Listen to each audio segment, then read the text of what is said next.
Do you ever wish you were a dog? All energetic and happy, panting with unconditional love? Or a cat, sleeping 18 hours a day, sitting in judgment the other 6? Everyone adores you, tells you how cute you are. Your meals show up, and you pretty much love eating the same thing every day because it's mostly meat. Yummy, protein-rich, nutrient-dense meat. Fun fact, if America's dogs and cats were their own country, their consumption of meat products alone would rank 5th in the world. Not so fun fact, there's a future where, for our favorite carnivores, there may not be enough meat to feed them all. This is personal for me. Come back with me for a minute. It was late summer of 2014. My wife and I decided to go for a Saturday hike at Mud Lake, an open space in the foothills of Boulder, Colorado. We pulled up to the trailhead, get out of the car, and this comes barreling out of the woods at us.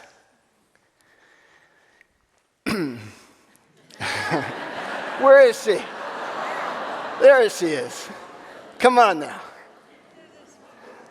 Her foster mom was trailing her, profusely apologizing for losing her on the leash, but no apology was necessary.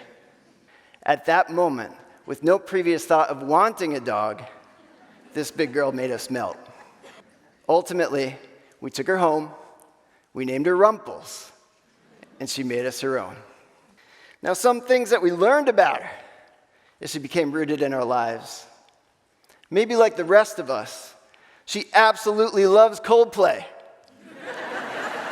Or she hates them. I can't tell if her howls are appreciative or critical. She's into cooking shows and one particular British baking series. And her favorite pastime is still hiking at Mud Lake, or any trail that promises hours of smells and steps with me. Now, these joys that define her, they're only matched by how she has, over the years, got me through the darkest of times, like the death of my father. But one constant in all that change is the love of this beautiful dog and the connection that we have. Now, hearing myself say these things, it's pretty sappy, right? But many of you have your own Rumples, so you know. And you probably remember what it was like the first time that she stepped into your home and the million questions that stepped in with her. How to best socialize, groom, and care for this beautiful creature. How to rearrange your schedules around the new life that needs constant attention and care, and yes, what to feed her to ensure she has what she needs to grow and thrive. But that question, the question around a pet's meal selection, it's not so simple. Yet sifting through the multitude of challenges, or the options, rather, one thing is seemingly clear. And that's that the pet food world, and the world in general, firmly takes a carnivorous stance around pet nutrition. Meat, in its many forms, gives our dogs and cats the protein, the essential amino acids that they need, and they love it.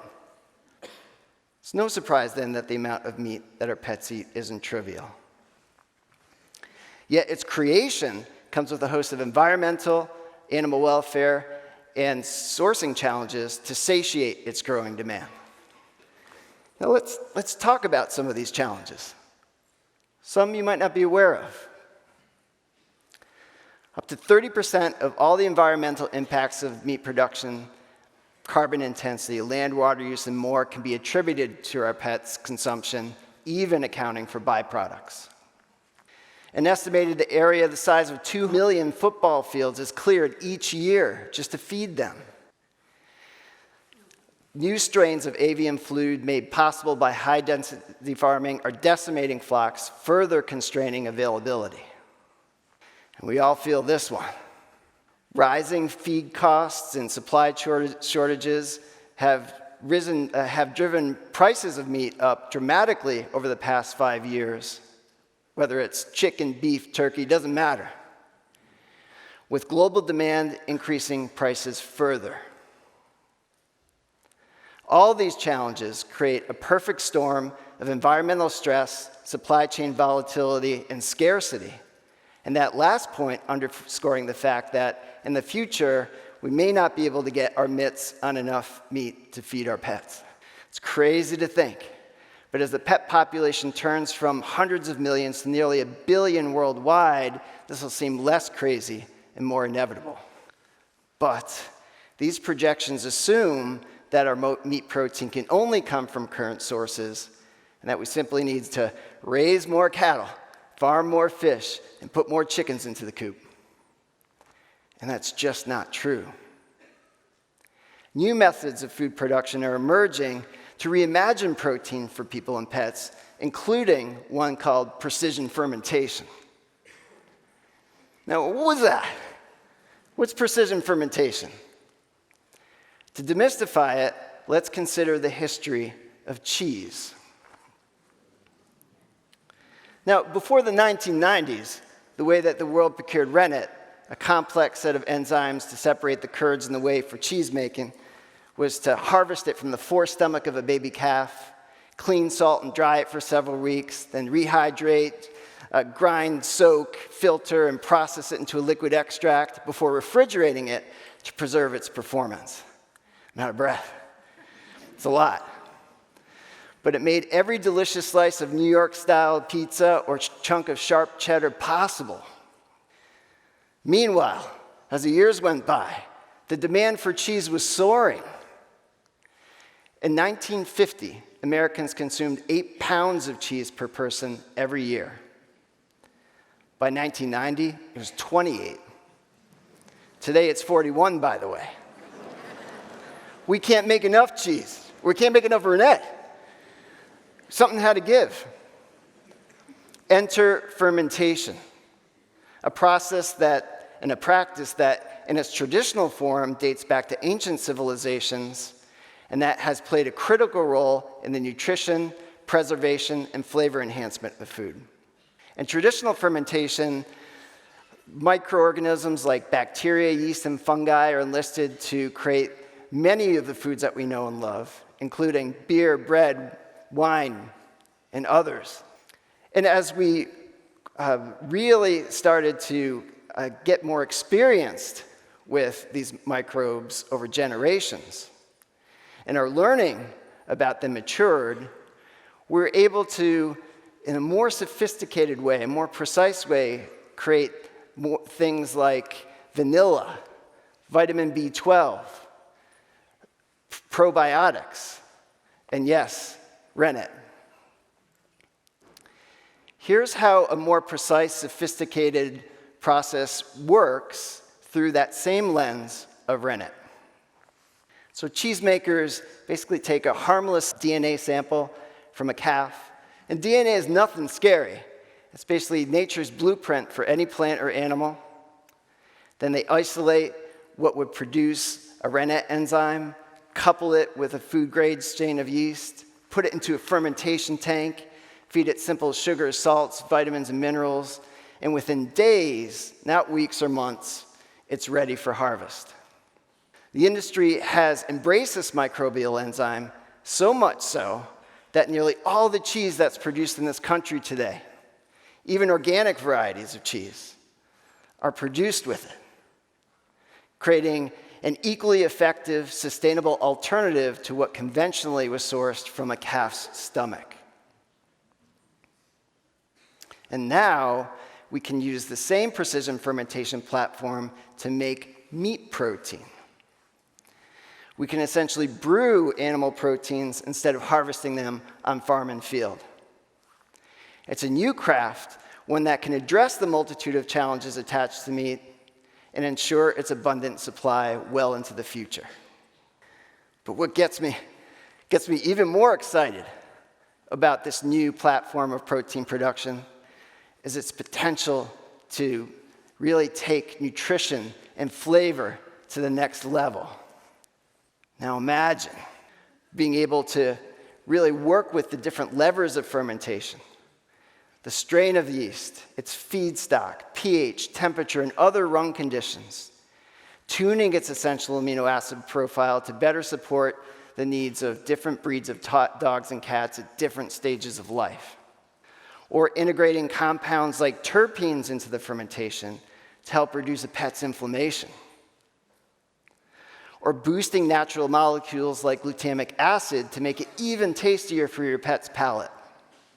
Just scratching the surface. But what this could unlock for any pet food recipe and the future health of our pets and our planet, it's transformational.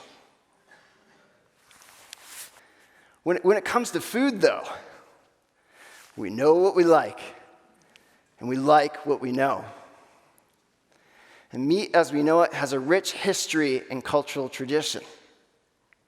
And despite all those challenges that I talked about before, the world isn't asking for this new application of brewing. It's not a build it and they will come moment. Why? Well, we all have our own personal beliefs, convictions, and experiences with food. What's good, what's bad, what's acceptable, what's not. It's deeply personal. And the notion of science messing with our meat does not feel normal or natural. But food is science. Science makes food possible. It's how we've been able to reduce the risk of disease and also sickness through the magic of pasteurization. Or how we've been able to extend the shelf life of bread and salami with citric acid produced through aspergillus. It's how kombucha became a thing. Science is how we advance the possibilities of food and flavor and reframe what good represents today and what it could represent tomorrow. And I can tell you this, brewed chicken protein is good. Making this kind of impact tastes good. Right now, metric tons of it are being produced for commercial evaluation. Fermenters are brewing. Prototype recipes are being mixed and cooked. Dogs are being fed. Nutrition is being studied and scrutinized. Sustainability credentials analyzed, not to get rid of traditional meat, but to expand our meat-loving repertoire. There she is again. My girl. She's 10 now.